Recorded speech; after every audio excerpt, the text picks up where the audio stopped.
వారికి ఉన్నటువంటి అనుభూతులు అనుబంధ సంబంధాలన్నింటినీ కూడా మన ముందు పంచుకోవాల్సిందిగా వారిని కోరుతున్నాము. వారికి శాలువాతో సన్మానం చేసి మొమెంటోను బహూకరిస్తున్నారు దత్తాత్రేయ గారి కుమార్తె విజయలక్ష్మి గారు, అలాగే వారి కుటుంబ సభ్యులు ఎమ్మెల్సీ అంజిరెడ్డి గారు. ఇప్పుడు రేవంత్ రెడ్డి గారిని వారికి దత్తాత్రేయ గారితో ఉన్నటువంటి అనుబంధాన్ని మన ముందు పంచుకోవాల్సిందిగా విజ్ఞప్తి చేస్తున్నాం. అన్నారండి.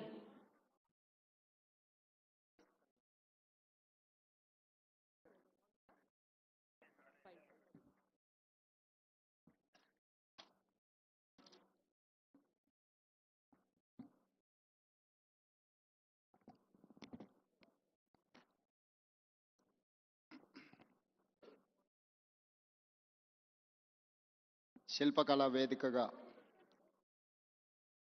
ప్రజల కథే నా ఆత్మకథ పెద్దలు బండారు దత్తాత్రేయ గారి ఆత్మకథ పుస్తక తెలుగు వెర్షన్ ఈరోజు విడుదల చేసే కార్యక్రమంలో నాతో పాటు మాజీ రాష్ట్రపతి, ఆంధ్రప్రదేశ్ ముఖ్యమంత్రి గారు, అదేవిధంగా ఆంధ్రప్రదేశ్ గవర్నర్ అబ్దుల్ నజీర్ గారు, ఒడిశా గవర్నర్ హరిబాబు గారు, అదేవిధంగా త్రిపుర గవర్నర్ ఇంద్రసేనారెడ్డి గారు, మన రాష్ట్ర గవర్నర్ పెద్దలు జిష్ణుదేవ్ వర్మ గారు, అదేవిధంగా కేంద్ర మంత్రి మిత్రులు జి కిషన్ రెడ్డి గారు, అదేవిధంగా భూపతిరాజు శ్రీనివాస్ వర్మ గారు, శాసన మండలి చైర్మన్ గుత్తా సుఖేందర్ రెడ్డి గారు, శాసనసభ చైర్మన్ గడ్డం ప్రసాద్ గారు, మిత్రులు ఆంధ్రప్రదేశ్ మంత్రివర్యులు సత్యకుమార్ గారు, తెలంగాణ రాష్ట్ర ఉప ముఖ్యమంత్రి వర్యులు మిత్రులు బట్టి విక్రమార్క గారు, మిత్రులు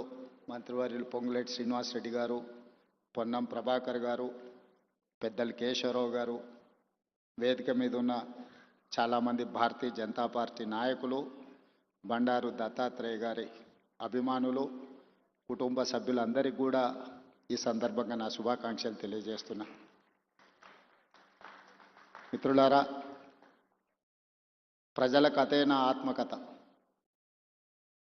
దత్తాత్రేయ గారు ప్రజలతో ఉన్న అనుబంధాన్ని అత్యంత సామాన్యమైన ప్రజలతో, అది గౌలిగూడ గల్లీ కావచ్చు, లేకపోతే రామ్నగర్ బస్తీ కావచ్చు, వారు మహారాజ్గంజ్ మొట్టమొదటిసారి శాసనసభ్యులుగా పోటీ చేసినప్పటి నుంచి మొదలు పెడితే వారు సికింద్రాబాద్ పార్లమెంట్ సభ్యులుగా, కేంద్ర రైల్వే శాఖ మంత్రిగా, అర్బన్ డెవలప్మెంట్ మినిస్టర్గా, హిమాచల్ ప్రదేశ్ గవర్నర్గా, ఈనాడు హర్యానా అత్యంత కీలకమైన రాష్ట్రానికి గవర్నర్గా, వారు గౌలిగూడ గల్లీ నుంచి హర్యానా గవర్నర్గా సుదీర్ఘమైన ప్రయాణంలో ఎన్నో హోదాలను, రాజకీయంగా ఎన్నో ఒడిదుడుకులను చూశారు.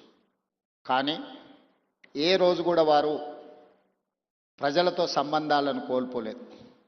వారు కేంద్ర మంత్రిగా ఉన్నప్పుడు కూడా ఢిల్లీకు పార్లమెంట్ సందర్భంలో వెళ్ళినా 2-3 రోజుల కంటే ఎక్కువ అక్కడ ఉండేవాడు కాదు. శుక్రవారం వస్తే మళ్ళీ హైదరాబాద్కే వచ్చి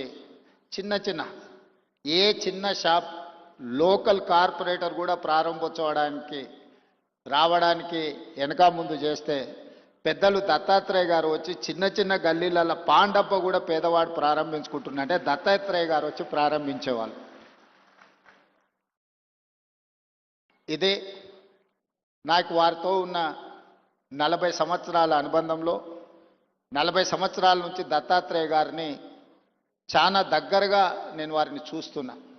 ఇంతకుముందు రాణి రుద్రమ్మ గారు చెప్పినట్టు దత్తాత్రేయ గారి కుటుంబంతో, పెద్దలు కిషన్ రెడ్డి గారి కుటుంబంతో నాకు చాలా సన్నిహిత సంబంధాలు ఉన్నాయి. అది అందరికీ తెలుసు.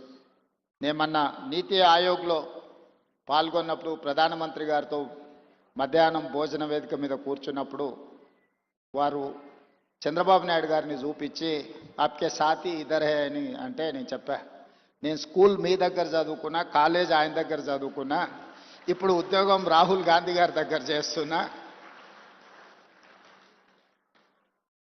సో నాకు మీ దాంట్లో కూడా అందరితో పరిచయం ఉందని, ముఖ్యంగా ఈ వేదిక మీద ఉన్న ఇంతకుముందు శ్రీనివాస్ వర్మ గారు చెప్పిన భారతీయ జనతా పార్టీ రాష్ట్ర అధ్యక్షుల గురించి. ఆ రాష్ట్ర అధ్యక్షులు అందరితో నాకు సన్నిహిత సంబంధాలు ఉండేవి.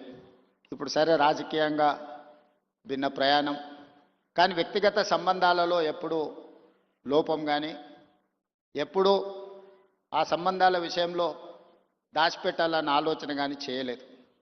ఎందుకు అంటే వారందరితో నాకున్న ప్రత్యేకమైన అనుబంధం. ఈరోజు తెలంగాణ రాష్ట్ర ముఖ్యమంత్రిగా మా